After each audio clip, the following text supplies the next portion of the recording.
আসসালামু আলাইকুম। আমি চক্ষু বিশেষজ্ঞ ডাক্তার মোহাম্মদ তানজিল আহমেদ। আমাদের চোখের কোণা থেকে গলা পর্যন্ত সাধারণত একটি রাস্তা থাকে, যেটাকে আমরা বলি নেত্রনালী। এর মাধ্যমে চোখের যে পানিটা তৈরি হয়, সেই পানিটা সেই রাস্তা হয়ে নাক হয়ে গলায় চলে যায়। এই জন্য আমরা টের পাই না, বুঝতে পারি না।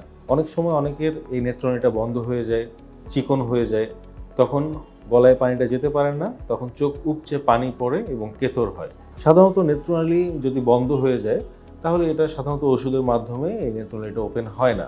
তখন আমাদের যেটা করতে হয়, নেত্রনালী অপারেশন করতে হয়। এটাকে আমরা বলি ডিসিআর সার্জারি। এই ডিসিআর সার্জারিটা সাধারণত দুইটা পদ্ধতিতে হয়।